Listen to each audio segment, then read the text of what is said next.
Welcome to the newest episode of Beyond the Fame with Jason Fraley. I'm your host, Jason Fraley, picking the brains of the top filmmakers, musicians, and artists of our time. Director Liesl Tommy hopes her Aretha Franklin biopic Respect will be considered this award season, competing against the Tragedy of Macbeth, which opens this week. So I thought it was fitting to bring back our 2017 conversation about her production of Macbeth at DC's Shakespeare Theatre, starring Jesse Perez and Nicole Salter. Hi, I'm Jesse J. Perez, and I'm playing Macbeth. Hi, I'm Nicole Salter. I'm playing Lady Macbeth. Hi, I'm Liesl Tommy, and I'm playing the director. Awesome. So we have the people you're going to see on stage and the people that are running the show behind the stage. This is going to be great. But wait, did we already commit the cardinal sin? Aren't you supposed to not say the name of it or what? I don't know how that works in radio there is a interviews. long-standing belief that you're going to curse yourself in your show if you say the name of the play Macbeth in the theater. But we're not in the theater now, so we're safe. So it doesn't apply to the radio station. Does not apply to this structure. I didn't want a lightning bolt or something while we're in here. All right, cool. So this is a safe space. Welcome, guys. Hi. But do you honor the tradition while you're at No, not while we're at the theater. It would just be too fatiguing. Because the ritual is, if you say it, you guys want to, Jesse, you want to tell us what has to happen? I think you have to go outside and go around the theater like 5 times and then knock on the door, and somebody's got to answer the door and let you back in. Yeah. And there's a whole ritual. I think there's a couple of other steps that other theaters do, but you get a free pass that when you're actually performing the play, that's the only time you're allowed to say it in the theater you're performing it. I love these When you're superstitions. performing. That's it. right. When you're performing it and rehearsing it, and so then you get the free pass to actually say the word, because you have to. I want to go into the play, but how did this even start? I've always wondered. Do you know how that superstition even started?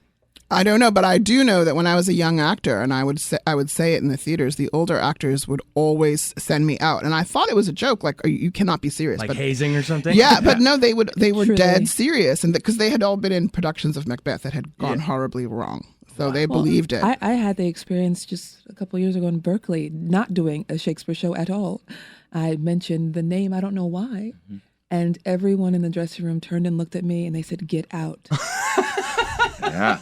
I had they to take go it seriously in our outside. I had field. to go around the theater. I had to turn around. I had to knock on the door. Someone had to let me back in. Wow. Well, it adds to the aura and the Yeah, mystery. there's so much, kind of the language of Macbeth is full of foreboding. It's full of dire prophecies that it just is part of the lore. It's kind of cool. I think it adds a little layer to Yeah. it. Yeah. Awesome. All right. Well, let's say someone's been living under a rock and hasn't read. I mean, we all read it like what, middle school, probably Right. high school. But just give them the brief, synopsis from the prophecy on, and the Scottish general, all that stuff. Jesse, you do it. Okay. It's about this guy who's married to this wonderful woman, and they're madly in love. Wonderful woman. And he's a soldier, and he's fighting in this war, and he's a great soldier at that. And so as he's out there on the heath after this great war that they thought they were going to lose, along come these 3 people and whisper something in his ear and say that he's going to be a Thane of Cawdor and then be king. He also says some stuff to his friend, but he really doesn't care about that because the ambition is sparked, and it's something that he's discussed with his wife. And so this little half-truth, he decides to make a full truth. Whatever it takes. Yeah. And with his wife's support, they decide to go on a bloody trail to get to the top. We've seen that in a lot of things. Yes, we have. House of Cards, well, Game of Thrones. We could talk about a lot of things. Right. Explain why this is even so relevant and how these characters keep popping up and manifesting in even new pop culture today. New pop culture and new actual culture. I like the distinction. I think that the themes that exist in Shakespeare's works, this work especially because I'm in it, but in all of them, they resonate so much with our present day life because they're really about the human condition and humanity. So when we're looking at a play like Macbeth, which is the making of a tyrant, I think we spend a lot of time, particularly in this town, looking at people who we think are tyrants, but we never look at how they've become that way. No one starts that way. Where does that ambition begin? What kind of mind frame are they in that allows them to pursue that path, and to what end?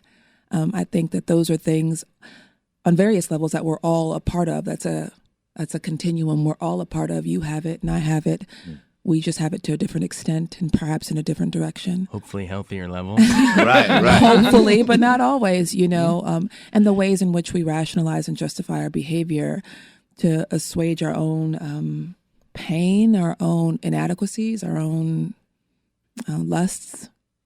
Yeah. What do you like about playing the Lady Macbeth part? I like that it's so complex. I think that people always assume that she's, the Eve to the Adam of life. And I don't think that at all. I think that if you look at the given circumstances that Shakespeare has actually given to you, she's a woman in an immense amount of pain, the loss of a child, and what that does to a marriage, and what that does during a time of war. And if you're in a society that values womanhood by your capacity to bear children, and you can't, and the one that you had died, how that messes with your mind, and messes with your desire to see your husband, to give your husband something equivalent to the family that you can't give him. Wow. Yeah. Let's talk to Miss Director over here. You don't need to say Shakespeare's a genius. We all know that. But compare this to maybe some of his other works. I mean, you've grappled with this text over and over again in rehearsals and everything. I mean, we all know Al Damn Spot and all stuff like that. But what in this one about the prose itself jumps out to you the more you read it? Well, the thing that when I was doing the pre-production text analysis and trying to put together what my take on this would be, because when you direct a classic, you have to do two things. You have to do rigorous text analysis, and then you have to figure out where you as a director enter into the story, what you have to contribute. And one of the things that really leapt out at me was how much grief was central to this play. Loss of a child. Loss of a child. And then there's so many lines in the play that involve people lamenting for their country. So, oh, Scotland, oh, my poor country, oh, bleed Scotland, bleed country, that kind of thing, over and over and over and over again. And it felt very immediate because it's a play about, a country divided. And that felt extremely relevant to today. So that sort of became my jumping off point was, the repetition of this lament for our country. And then, of course, you just as a person in the entertainment business, we all grapple with ambition.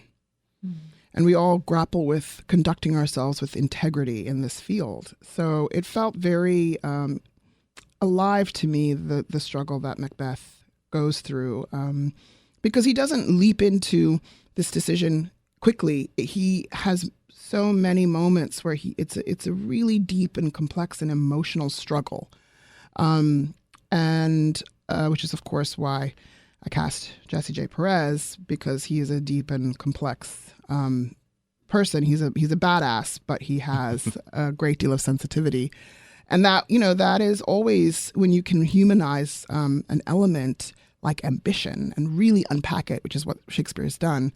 That is something that will be eternally interesting to audiences, because that's something that no matter what country you are from, no matter where you're from, you have seen or yourself struggled with ambition. Absolutely. Make her blush a little bit. What's so great working with her as a director? Oh, man.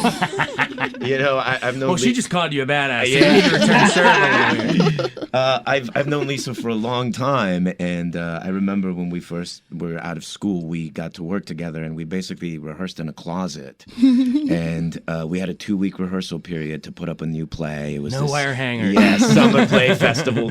And literally, in this closet, I realized that I was in the midst of an artist that had great ideas and wanted to bring to the forefront contemporary storytelling. And in a way, I was like, oh, man, I want to work with this woman for the rest of my life. And of course, life drew us in separate directions. But we've always kept tabs on each other, because that's how it is when you meet a good artist in the field. And you're like, when is it going to come back around? And I hope it is soon.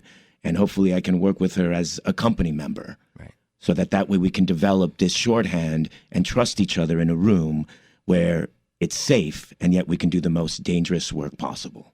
I love it. How about for you? What have you enjoyed working? I've enjoyed working with Liesl because she's so rigorous.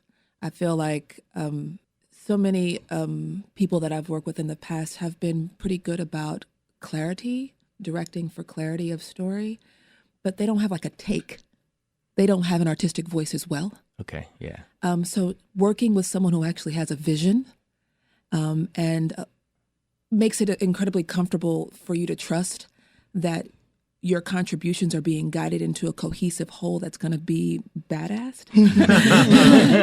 That's a word now. And not just like clear. Right. You know, that's actually going to be an evening of theater where there is an experience at hand, not just an understanding of the English that's being spoken. Right. It's not just relaying what's on the page. Exactly. You come with it with your own sort of vision and angle on it, and you have something completely. to And it's just a different experience working with someone who is also practicing in their artistic expression while guiding you in your shaping of an arc as well. Like just to have everybody in an artistic space. Awesome. That's wonderful. Let's drill down, because I geek out on that stuff. Forgive me, listeners, if this is getting too heady. But let's drill into that actor, director, character arc work that you guys talking about. I mean, I know I don't want to just distill it into like just ambition and just grief, Right. But what in terms, we're always talking about like character needs and wants. Like what when you guys work with them, like what do you say like Macbeth's need is? Like what fuels his ambition? Well, it's something that I say to the cast all the time, and when I teach, I say all the time is when you see a really exciting theater, you're watching change happen, right? So, and this is the same whether it's a musical or whether it's Shakespeare or whether it's a new play. You are tracking an arc. You're tracking the play's storytelling, and there's a beginning, a middle, and an end, and hopefully there's change. Who the play is at the beginning and who the play is at the end is completely different, and that's the fun part, is tracking change. If nothing changes, what's the point? Correct. And the same thing with the characters, and the same thing with an act, and the same thing with a scene, and the same thing with a monologue, the same thing with a song. You're tracking change. That is what makes you lean forward in your seat, and that is what is exciting. Because we in our lives are always at a crossroads. Whether you work as a secretary, whether you work as an accountant, whether you work as an actor, things happen in your life and you have to make choices and you have to go with your gut and hope for the best. So we all connect universally to watching people grapple with change. And that's, that's how I break it down when I'm talking to actors working on a scene. Who are you at the beginning of this scene and who are you at the end, and where are the moments in the scene where change happens? That's my work, and then I have to work with the actors to kind of tease it out of the scene and out of the way they're thinking about the character, and that's why it always feels alive and always feels engaging, because it's active. Right. And every little moment has to have its own, to lesser levels, but every little moment has a choice, and you change because of that, and then you got to work off of that. Exactly, because it's a ripple effect. So you make a choice here, and that changes you. It changes you're the person in the scene with you. Changes a marriage. It changes a parent-child relationship, and then you have to continue to grapple. And that is essentially the human existence. When people are miserable is when they feel like they're caught in a rut, when they feel like there's no dynamism to their life. And you don't have to be a movie star to have dynamism in your life. Right. You know what I mean? You can be a regular person living in a regular apartment with a regular family, and you're still grappling with change. Absolutely. You hear that, young directors out there? Don't overthink it. It's simple as that. Like, find the moments of change and traumatize them. Yeah, that's great. What are those moments of change through? I mean, we're talking about a little minuscule ones scene to scene, but let's look maybe macro throughout. For you, what are those like little pivot points? It's on the way over here, we were in the car and we were talking about Act 5, because that's where we're at and we're grappling with that act. And we're like, where the hell is Macbeth here now? And it's the whole play has beautiful poetry, dark and menacing, and then you get to the end, and he seems like a wiser man. His poetry starts talking about the yellow leaf of life and where he's at, and then he starts wondering what it is to have death be delivered to him by someone, a messenger, and someone he loves when his wife has killed herself, and where he goes to. And it's not It's not an emotional, flood. He speaks, and he says what's happening in his thoughts.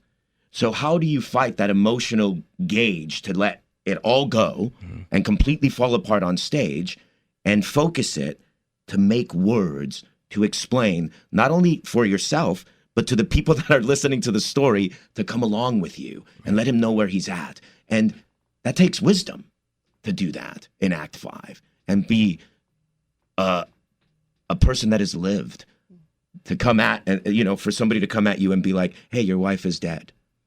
What do you do? And, it's a fact of life. It happens.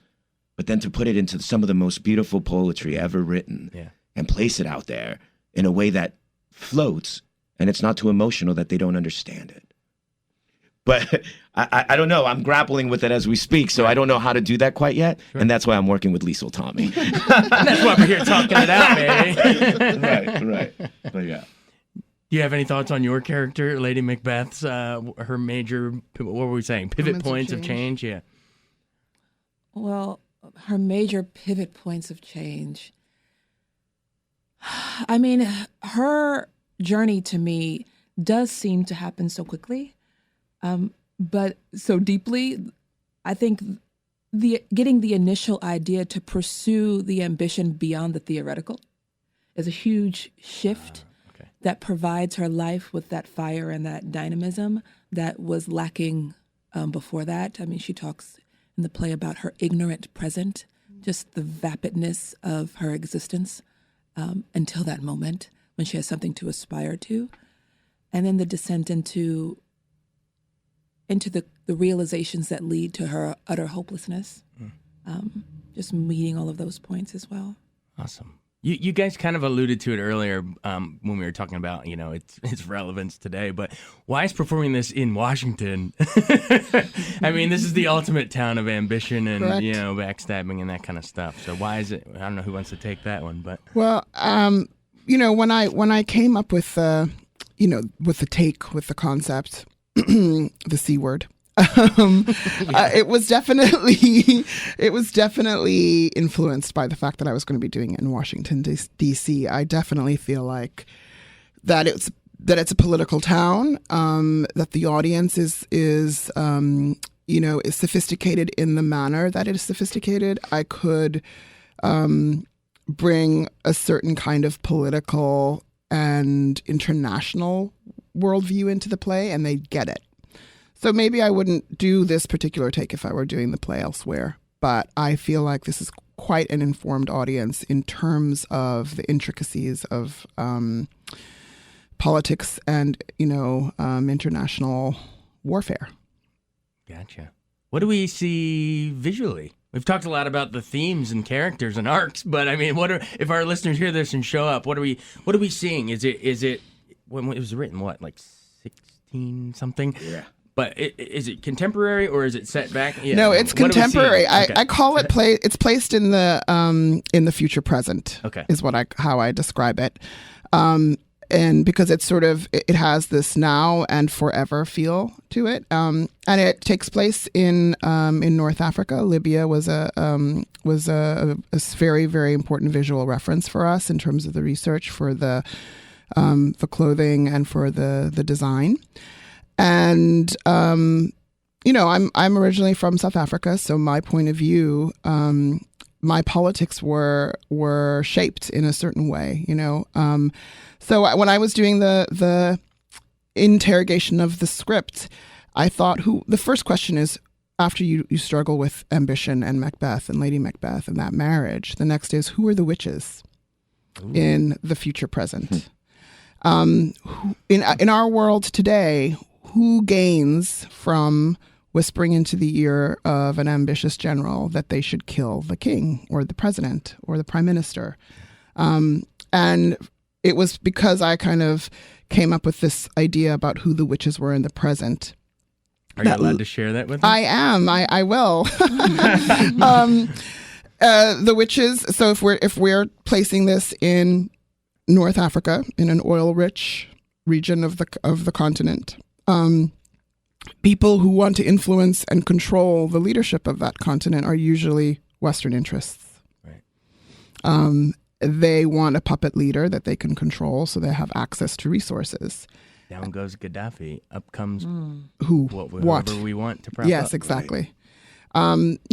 And that became the structure of our production of Macbeth. It's fascinating to me that's and coming from where you come from, that's you probably other people would have taken a totally different take, but that's what I love when different people grapple with different texts. Is right. We're going to see this through that prism, and that's so cool to me. Thank you. I mean, this is to me why it's so incredibly important that there is diversity in the role of the director, because there are so many different kinds of points of view out there. There's a lot of Shakespeare and classical texts directed by white men. And, there's a lot of us out here who have a lot of different kinds of things to say about the stories. That are equally, if not more, badass. Nice. I think all four of us have used it now. Tell me a little bit about yourself. So, you said that, you said you were born in South Africa? Yeah. Okay. How did you? I want to get to you guys. So get ready on your little mini bio. But just take your general, the abbreviated version on your rise and how you fell for theater in the first place. Grew up in South Africa during the apartheid era, and then my family immigrated to the States, to Boston, when I was in high school, and that's where I discovered theater. And it was a very difficult transition coming from, the society that was South Africa then to, American high school, I guess. And then a teacher, Mrs. Inez Dover, asked me to be in a play, and that play was For Color Girls Who Have Considered Suicide When the Rainbow Is Enough. And it was completely life-changing, and I instantly found community. I instantly found like-minded people, and I never looked back. I always knew from that moment that this is the only thing I wanted to do, much to the stress and chagrin of my immigrant parents, who were like, we did not sacrifice everything for you to come here and be a what? It's so funny. Actor? What even is that? Literally yesterday, we interviewed a comedian from Iran, Maz Jabrani. He said the same thing. Yeah. He goes, it's an immigrant parent thing to say, like, we fled a revolution to get here. You're being a doctor or That's a lawyer. Right. Literally a doctor or lawyer. And then there was the point where they're like, well, she can't do trigonometry, so I guess it's a lawyer, So this was the high school play in Boston. How did you then? What was like the next step? Did you go to college and study? Or? I went to England and I studied classical theater there. Chekhov, Shakespeare, Ibsen, and I just fell in love with language, and I fell in love with epic storytelling because it felt very close to me. Epic, the Greeks as well. Again, coming from the society that I come from, these enormous issues that people were grappling with in these plays felt very normal to me, right. And then I worked as an actor, came back to the States, and then I went to Trinity Rep in Rhode Island and did my graduate work there, and then moved to New York. And shortly after I was in New York for a few years, I realized that as an actor, you don't have control of the content of the work. And because I grew up in such a political family, I just realized I had to have control over the stories. Right. And so I switched to directing. And my teachers in grad school had encouraged me to direct every year because they felt like that was going to be something I would end up doing. They knew before I did. They could see it in you. I guess they could. That's awesome. And then, it was I started doing a lot of political new plays as a director. And it's been, I never thought that I would actually make it happen. So it's still every single day I get on my knees and thank God that this is my life, that I'm not, still waitressing or still struggling and not knowing if I'll actually be able to do it. It's a privilege to be able to do this work. Well, man, that's it. Hey, there you go. You gotta love someone that's grateful and talented, right? All right, Macbeth, what's your story? Well, I'm grateful, and I was born in Los Angeles in East LA, so I'm like the typical cliche. I'm Mexican American, Chicano, but my parents moved to the City of Commerce, which is right outside East LA, and I grew up there. My parents moved because they wanted me to stay out of gangs, and so as a kid, I was just always into telling stories, like I would be called up at school during to do a report, an oral report, and I would do a whole play out of it. I would do a set and wear costumes and makeup and be the lion and the tiger, and the whole. And you would talk like that. And I would talk and do these voices, and so I knew something was wrong with me, and I had to focus it in, and so I knew I was going to perform, and believe it or not, I started dancing. And joined this dance company that got some attention, and we started dancing for Disney. Oh, nice. And so I was with that for a little bit, and I knew I wasn't doing what I was supposed to be doing. I knew I wanted to tell stories, and as much as the body could tell stories, I wanted to speak and get some words out there, right? Because that's what stories are made of. Right. And so I turned to the director of the dance company, and I said, "Hey, I want to do what Charlie Chaplin does." And he was like, "Whoa, how do we do that? That's, a silent clown that is telling stories with dance, kind of, but is telling stories in a different way, not just through dance." And so So you started doing the dance. Right, exactly. With the eating shoestrings and spaghetti or what? Yeah, no. So then he took me to the Sal Adler Conservatory of Acting West, and that's where I started my training as a young actor. And they were really tough on me, the program there. It was really expensive, and my parents were like, "What the hell are you doing with your life?" And so then I looked for a public school that taught theater, and the Los Angeles County High School for the Arts did that. So I went there for 3 years, met amazing teachers, just started to further the craft, I guess, as a kid, which if I even knew what the hell that was. And then eventually I auditioned for a bunch of programs, and I got into Juilliard, moved to New York, never looked back. And I've been doing it since, and it's been tough. Being Mexican-American in this business, I've always thought of myself as an American actor till you graduate, and then you start being stereotyped and being told to put a certain accent on things, and you're like, well, what did I train for then? Right. And it's interesting to do work like this, to do Shakespeare, because you go to a classical training program to do this type of work. And very seldom do you get the opportunity to actually do it. But then you get scared because nobody gives you that opportunity, and eventually somebody does, and you start working on it, and you realize, oh man, I can do this. This is it. I can really do this, and I can sink my teeth into this like any other American, and dare I say, Brit can as well. Wow. Man, I love hearing your guys' journeys. Who knew? Macbeth Chaplin. Stop it. All right, your turn. My journey is a lot more cliche than yours. I am also from Los Angeles, California, and I was born and raised in an area of Los Angeles in Windsor Hills, View Park, Baldwin Hills, Ladera Heights area, where there's a lot of Black people and a lot of Black culture kind of concentrated. And there's a woman named Marla Gibbs, who you guys probably know from the Jeffersons or 227. She was a pillar of our community, of our cultural community. And she thought that it was ridiculous that we as Black people lived in this city that contained Hollywood but weren't included. Right. So she created a training program in a school in the center of my community in View Park. And I went to that training program very early. But actually, that's not where I got the bug. I got the bug because my mom knew I was going to be tall and knew we didn't have any money and wanted me to go to college. So she started putting me in a bunch of sports stuff. So volleyball, gymnastics, basketball. And I sucked at every single one. And my mom is very athletic. My mother is very, she has a lot of masculine energy. So she just didn't understand because she thought it was the funnest thing in the world. Right. And I said, Mom, I don't want to go to softball anymore. And I lived in a household because the gangs were very rampant when I was growing up. Doing nothing was not an option. So she was like, either do what I tell you to do or you find something to do. And there's this woman named Danielle Spencer who played Raj's little sister on that show, What's Happening? I'm telling my age. She started a summer program at a Los Angeles community college. And I told her, my mom, I wanted to do that. And she said, if I pay for this, I don't care if you don't like it in the middle. You're staying. You're finishing and it. You're finishing. You're seeing it through. And I got in there and they did an adaptation of Cinderella, like Cinderella in the Hood or something like that.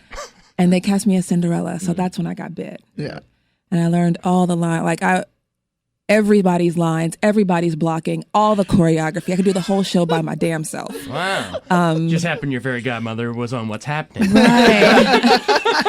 Who knew, right? And so then she introduced me to the Marla Gibbs School, and I went to Marla Gibbs School. And then a woman by the name of Wendy Raquel Robinson, who is on the Steve Harvey Show and The Game, she was a part of the early faculty, and she started a school that was focused on musical theater, training triple threats. So I then went to her school in high school, and she's still a mentor and a very close friend today. So that's how I started. And I went to Howard University, D.C., mostly because of Wendy Raquel Robinson's influence on my life. I could have went to UCLA. I would have never left L.A. And then I went to NYU. I didn't even want to go to NYU. I wanted a master's degree because I thought it would be good to have something to fall back on. Fall back on a lot of debt. Your volleyball career.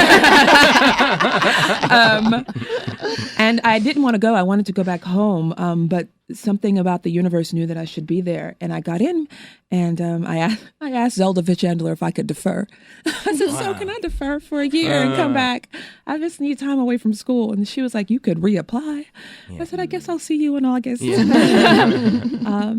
And that training, I've kind of, the art has served me in different ways throughout the entire course of my life since I was 8 years old. Served my personal, spiritual, intellectual development my entire life.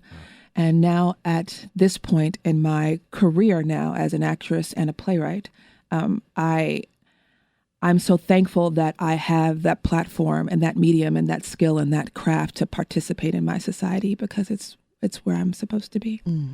All three of you guys are supposed to be here in this room working on this play. I love that all of your three journeys have crossed paths into this, because I can tell. I didn't even know, Jesse. This is going to be special. Meant to be. It does. So if our listeners are hearing this, I always like to, at the end, to just boil it down.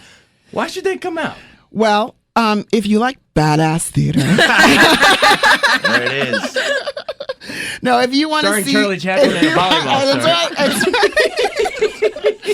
Yes, when you talk about original concepts, that's true. No, if you want to see something really different, but anchored in incredibly beautiful language that feels like your life right now, then come and see this play. You're gonna lean forward, and the performances are astounding. They're making me look really good. Awesome. Again, guys, it's Macbeth at Shakespeare Theatre Company. You want to say Macbeth one more time before we leave the room? Because it's a safe space. So, I mean, just you want to get it. Yeah, get it out now. Macbeth. Had I 3 years, I'd hear thee. Thanks for coming in, guys. Thank you so much. Thanks so much for joining us on Beyond the Fame with Jason Fraley. Remember to hit the subscribe button and give us a 5-star rating if you like what you hear. We'll see you next time.